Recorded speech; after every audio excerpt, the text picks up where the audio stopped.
और इस वक्त हमारे रिपोर्टर जतिंदर नूरा जम्मू से इसी खबर पर हमारे साथ जुड़ गए, उनसे बात करते हैं। जतिंदर, क्या आपके पास अपडेट है? सबसे पहले तो आपसे ही जानना चाहेंगे। आपको बता दें कि इस समय कोर्ट परिसर में खड़े हैं। हाल ही की कुछ देर पहले एनआई की टीम चार्जशीट लेके अंदर चली गई है। जब 5000 पन्नों की चार्जशीट है, जब ये अंदर गई है, अभी कहा जा रहा है कि 2 बजे या 2 बजे के बाद इसका कोई वहां से जवाब आ सकता है, लेकिन अभी तक देखा जाए तो कोई भी अंदर से नहीं आया गया है। आप बता दें कि 14 फरवरी 2019 को पुलवामा का अटैक था, जहां पे 40 जवान शहीद हुए थे। उसी को लेकर अजहर महमूद और उसके भाई के खिलाफ ये चार्जशीटें थी। जो चार्जशीटें थे 5000 पन्नों की है, और खासकर कम से कम 20 लोगों की चार्जशीट है, जो लेकर एनआई की टीम कोर्ट परिसर के अंदर खड़े। इस समय कोर्ट परिसर में ही खड़े हैं और अभी वेट कर रहे हैं कि कब एनआई की टीम बाहर आए और हमें पता चल सके कि क्या हुआ। जी, 20 दहशतगर्दों के नाम है इस चार्जशीट में, जिसमें जैश ए मोहम्मद, जो कि खूंखार तंजीम है, पाकिस्तान परस्त तंजीम है, इसके चीफ मसूद अजहर का भी नाम है। चार्जशीट में हमले में शामिल दहशतगर्दों की बातचीत के रिकॉर्ड भी शामिल हैं। तो पाकिस्तान परस्त इन दहशतगर्दों की असली साजिश का इंकशाफ हो पाएगा, खुलासा हो पाएगा, इंकशाफ हो पाएगा, ये उम्मीद की जाए। इमरान, आपको बता दें कि जब भी कश्मीर में कोई भी मिलिटेंट अटैक होता है तो कहीं ना कहीं पाकिस्तान की साजिश है।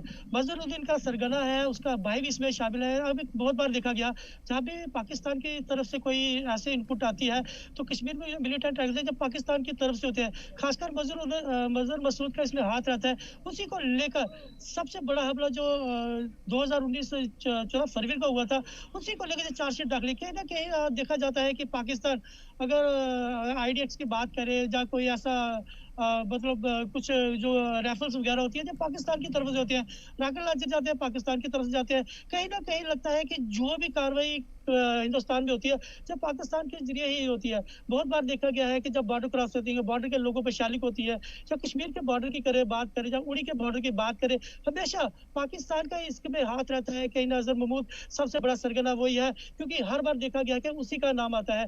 कहीं ना कहीं इस मामले को लेकर जो आज चार्जशीट 5000 पन्नों की एनआई की टीम कोर्ट के अंदर लेकर गई है, कहीं ना कहीं अजहर महमूद और उसके भाई का नाम इसमें शामिल हो रहा है।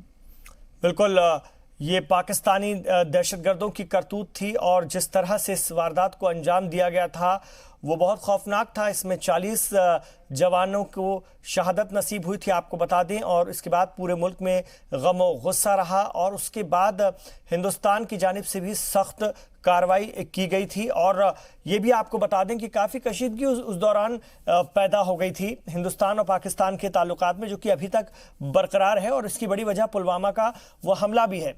आपसे ये जानना चाहेंगे, पुलवामा के बाद ये चार्जशीट तो पेश हुई है, लेकिन अगर हम सिक्योरिटी की बात करें और सिक्योरिटी फोर्सेस की बात करें, उनके मूवमेंट की बात करें, तो उसमें कितना फर्क आया है? जिस तरह से इस हमले को अंजाम दिया गया था उसके बाद किस तरह से चेंजेस देखने को मिले हैं?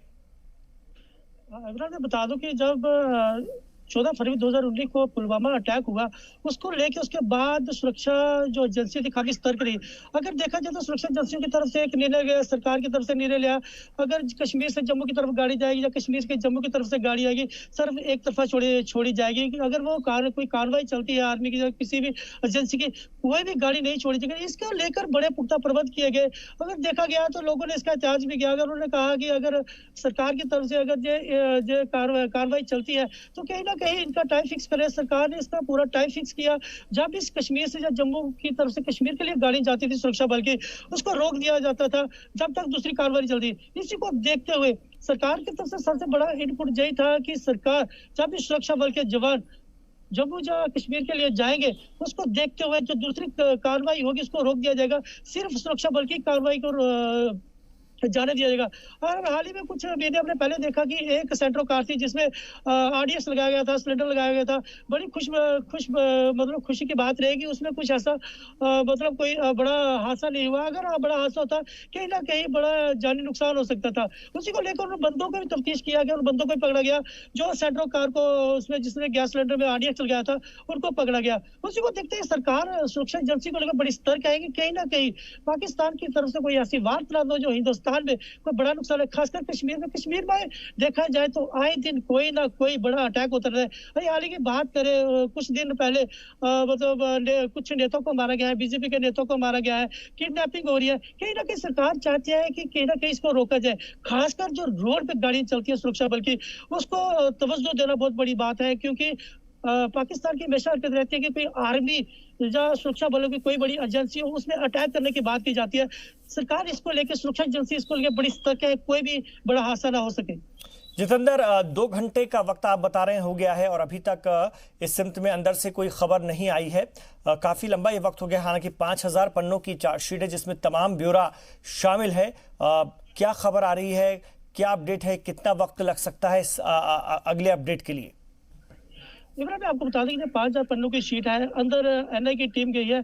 इसको कितना टाइम लग कहा नहीं जाता। अगर पहले भी देखा गया है कि कुछ ऐसे तरह के केस रहते हैं, काफी समय लगता है।